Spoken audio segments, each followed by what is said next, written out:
Hello, everybody. I'm Will. And I'm Kristen. And this is So I'm watching RuPaul's Drag Race All-Stars 7, Episode 11.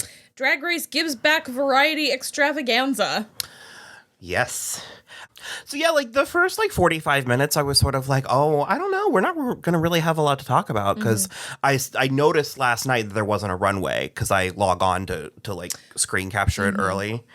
And then I was sort of like, yeah, I don't know. I mean, it's just going to be more of the same, like it was good. And then they did pull some shenanigans. There is some things, but I don't have a ton to say about everybody's talent. But I did not mean that shady. I just I only laughed because I was going to do the same thing. Sorry. I just don't have a ton to say. The majority of them were just singing, and in which case Monet definitely won because that was bonkers and cool. Okay. So basically, it's the second to last episode. Yeah. The winner of this episode gets 3 legendary legend star, which we figured was gonna be something for sure. And I don't know. I just really, spoilers, obviously. I just had a hunch. The second that Ru was the winner gets 3, I was like, oh, so Shay's in the finale. Yeah. This is reverse engineered for certain results. Okay. So I want to preface that every single one of these people is talented. Sure. Every single one of them. Yeah. And they're multi-talented. Yes. Having said that, we're going to be talking about those talents. And I think the term I've landed on is there are going to be some things that we will consider a more classical talent or a more traditional or refined talent. Yeah. Someone like Trinity is excellent at sewing. She's an excellent seamstress. However, she herself denies that she's a seamstress because she just sort of is you know? So it's it's because it comes easy to her. She doesn't consider it a talent. Or it's I don't think that she went to school to learn how to do it proper in the way that some of these people have honed their skill. Yeah. So I feel redundant because I'm just saying the same things over and over again. This is already just miserable because I can't pause it. No, it's horrible. We should take a picture of what it looks like when you pause it because it's so bad. So I keep saying the same things over and over again, but I love all 8 of these queens. And I've known who Trinity was, I've known of her, but watching this, she just is so silly. And this routine was so silly, so campy, so country. Yeah. I love it. She was just great. And it even shocked me at the end with the tea. Yeah. Which, okay, I am fine with a wet t-shirt thing, whatever. Tea, sweet tea. It was most likely unsweetened. Of course, but still. Tea is still sort of sticky. I also could follow the song. Some of them, I think it was Jada's, I was having a hard time following. Or no, Evie's. Okay, I thought Evie's was great, but I thought it was front-loaded with this reveal. This is very front-loaded. Also, performance-wise, especially when left to her own devices, Evie's never been my favorite, so it's I wish she did, 2 more illusions. Sure. I wish it was, 3 illusions, and then... Because obviously the acrobatics are fun, and... I don't know. I mean, I remember that she has the condition. I don't really have anything to say other than emphasizing it. It's sad and it's horrible, and I just I guess do your tricks while you can. And I like her. I just like her so much, and she just has such good energy this entire contest. She has seriously brought that I'm just happy to be here. Yeah. That was the win for her. For sure. And I don't know. I liked her on her season, and I like her even more now. Yeah. And because there's obviously the prize money, there's the crown, there's the bragging point, there's the money, but this is also re-endearing themselves to fans, the community, earning new fans. They're all gonna win something. Yeah. They're all coming out of this. Metaphorically, they are all already winners. Well, Literally. Well, yes. I meant this, like, to this season specifically. Oh, so they were all, like, creaming themselves about that guy, and I, like... What we could see. Yeah. I was like, it was cute. Okay. Jinx is fantastic. Yeah. This was fantastic. However, it felt sort of like an aside for... It felt a little safe. I liked it, and I thought it was good. It felt a little safe. I think she could have done... Like, it always sort of irritates me when it was reserved in this weird way from her. And also when they have these, like, pick your talent things, and then everyone just sings their original song coming soon on Spotify. And I'm like, okay, but, like... What if you did something different that you're good at? But also I think she almost like because she was a lock. Yeah. And so I think she almost just herself was like, we've already seen what she can do. I get it. It did feel a little safe. It wasn't the most exciting part. She's been my favorite. I really liked her season and I liked her on her season. I was the most blown away by, I think I said that's one of the ones I like binged it with like 3 other seasons in a week, so it's sort of a blur to me. Yeah. But for me, my big takeaway for her was the improv challenge. Yeah. I thought she was so spectacular in that. And it's just, and that says more about, I mean, that's talent, but that's also who she is as a person. Sure. And that was very, very great. Also, RuPaul is wearing like a deranged gingham jumpsuit. You were...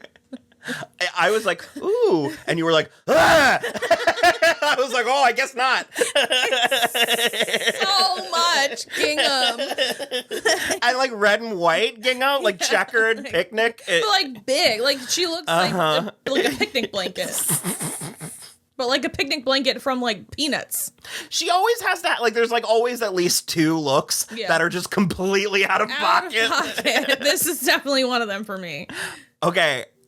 I thought this was phenomenal.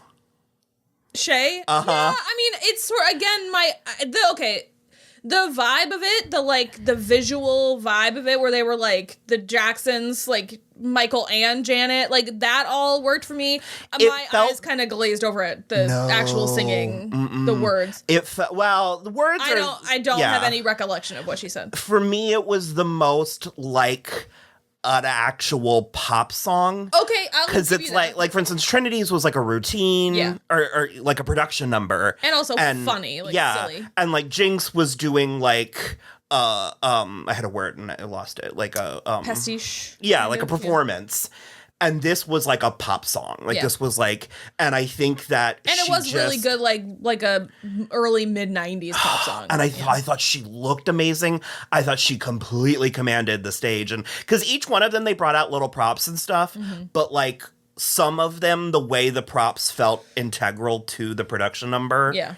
And some of them, it was sort of like, what's this clutter on the stage? Sure. And I think her, like, it was a full-blown production number. Yeah. And I think that she was so completely in her element. And because they even talked about the end where she was sort of walking away. And I think it was Evie. So yeah, I knew there was something else. There's one more beat coming. I've been a little tepid on Shay. I think she's great because they're all great. But she really blew me away with this one. She just, like, last week was my favorite Shea Coulee with that sunflower so far. It was absolutely incredible. And it's just sort of, she just is not entirely my drag vibe. So she's not my favorite, but I recognize the talent. It's great. This was also fantastic, especially in the sense that it broke up the singing only kind of thing. I have no concept for this type of art or performance. That's what I said too. I'm sure it was like flawless, but I was like smart too, because no one in that room knows what this is supposed to look like. I just thoroughly appreciated all of it. It was great because Raja's Balinese, like she's Indonesian, but from Bali.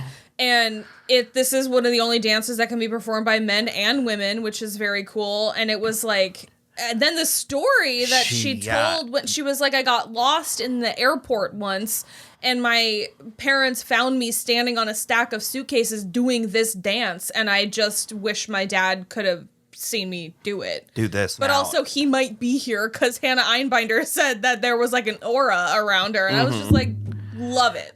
Just how much she actually cares about it. Raja, she is probably my biggest or second biggest takeaway from this is I love her. I love her. I think she's great. The dress she was wearing at the end. Well, and the headdress too here. It's spectacular. And I just sort of, and I don't mean this sounds dismissive, and I don't mean it as dismissive.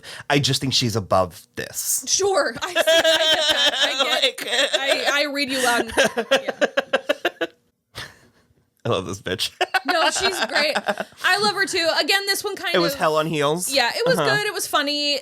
My favorite thing about it is her eye makeup. So, I don't know. I just think Vivian's great. It just in general. I like the, Chippendale. The 90s, maybe Meatloaf, the Chippendale dancers. Maybe it's Family Opera. We're not entirely sure. That one in the back looks like fucking...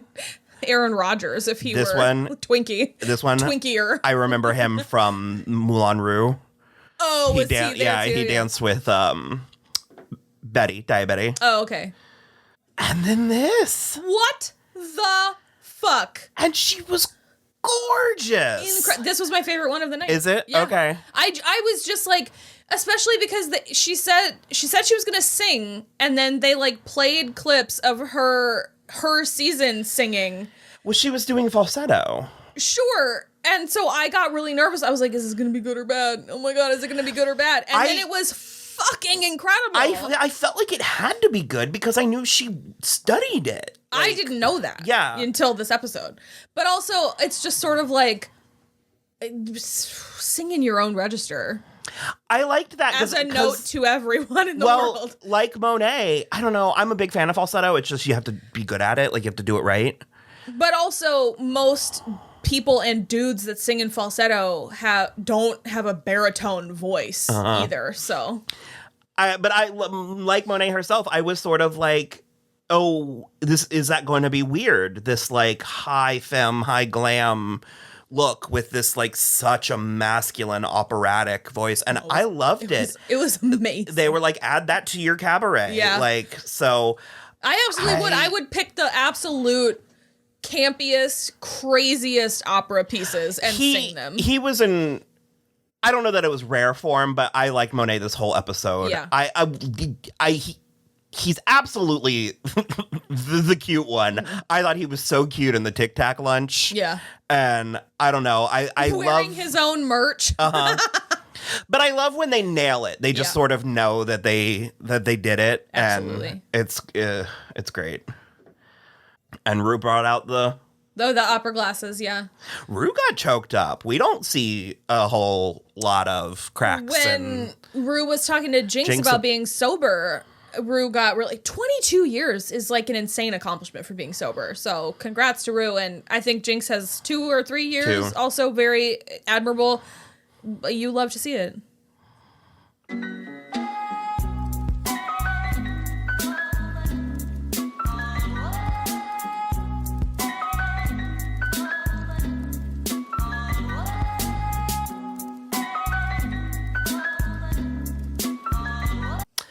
So our top 4 is Shay, Jinx, Monet, and then it was between what? Trinity and Jada. The fucking I can't. Okay. Every season you think you're gonna get away without where they have to pick on or pick each other? Because I absolutely every single regular season, it is my least favorite when Ru makes them vote on who they think should go home. I fucking hate it. I get why they do it. It's for the drama, but it hurts my feelings. So this was obviously not as bad as that because I think everybody on stage in the production knew that Monet was going to pick Trinity because they've been vibing all season, but still. Well, they're the twinners, yeah. Yeah, I just was like, are you out of your goddamn mind? You had to sneak it in there. You had to. It's too much. She's a cruel mistress. She is a way cruel mistress. Yeah, so Monet did pick Trinity, so that is... Who was wearing a hilarious golden Metropolis robot thing? Well, I don't think it is the original piece. It's Thierry Mugler. Oh, okay. I think the actual piece is much smaller. That's why I think it's like a copycat. Okay. But it's like, and I actually think it is Metropolis. Like, I think that's the point. But several people have worn it. It's like, remember when I was like obsessed with Harry? Yeah. Beyonce wears it in the Sweet Dreams music video. And she I think she even had to lose weight to get in it because it's metal. But no, I loved it. It looked great. And the headpiece was different. Yeah. But I was just like, you're friggin' lucky you didn't have to lip sync. She couldn't move in it. She was doing a lot of this. Well, I think they knew. Or no. Because they lip synced to Kylie. Yeah. Kylie's my favorite. We know! So, yeah. So the other 4 are also going to be lip syncing for $50,000. Yeah. And on top of that, production gave $10,000 to all of the charities. They are throwing money at this season. It has to be oh my God. It has a million easy just in giveaways. Well, it's 200,000 the winner, and then there's been 10,000 an episode, so 10,000 times 12. Yeah. And then I don't know. It's a lot. It's a lot of money. It's been crazy. So, yeah, next week is the finale. It's gonna be some lip syncing.